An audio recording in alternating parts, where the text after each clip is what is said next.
am dividing up my favorite books of 2021 into categories. I have over 40 favorites from the year. I tried to trim it down more, but then I thought, you know what? I read 185 books this year. I can have a long list if I want to. And that's so, 40 some books out of 185, I really did trim off quite a bit. The first category I'm going to talk about is the nonfiction.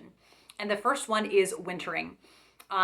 This book, it's one of those cases of it just coming at the exact right time. To me, I think people can sometimes, be so focused on self-care to a point where they're like, take all stress out of your life. You need to take care of yourself. And I agree you should take care of yourself, but sometimes, paying taxes is stressful. You can't not do that. Taking care of kids can be stressful, but I have to take care of my kids. Just being a grown-up can be stressful. So I just think it's impossible to take all stressors out of your life. But I definitely do agree with taking care of yourself and letting yourself rest. And especially too, what I loved about Wintering was anticipating there being growth and renewal from those times, those really hard times, hunkering down, taking care of yourself, kind of riding it out and waiting to see what fruits will come from those labors that you've put forth. It's a really special book. I really recommend it. Then a Christian nonfiction was J-Curve. This is just such a good, what it means to walk with Jesus in day-to-day life, in the mundane tasks that you are doing. And that is all I will say about it. That is my pitch for it, and I can't recommend it more.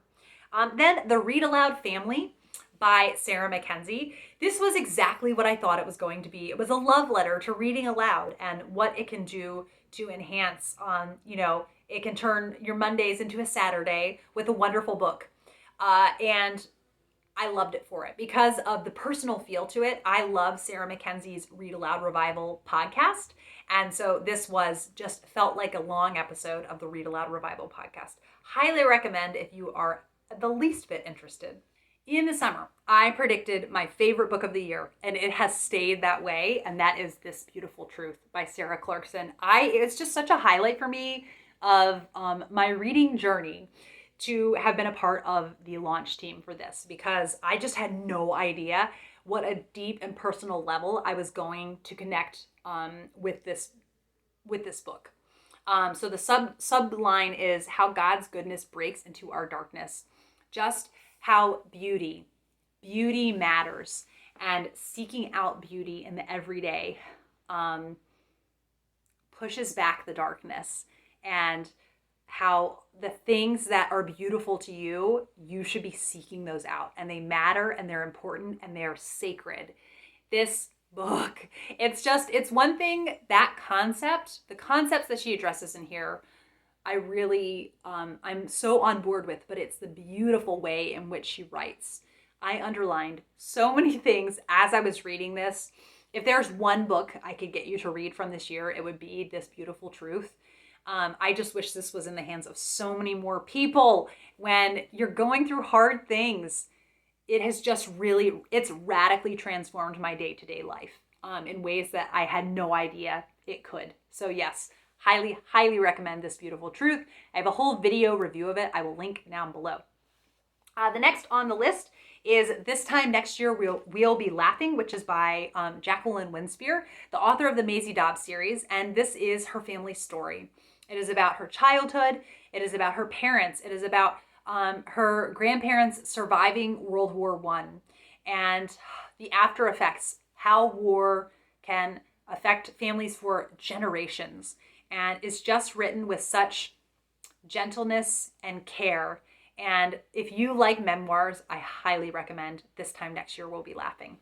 And then the last one on my nonfiction list is A Severe Mercy by Sheldon Vanauken. A Severe Mercy I heard about from this author, Sarah Clarkson, and it is such a moving book. And it is about a husband writing about the time that he was married to his wife before she became terminally ill. It is about their whirlwind romance, how they just felt utterly head over heels in love with one another, and then their journey to Christianity. And they went kicking and screaming. They had zero interest in being Christians. But God would not let them go.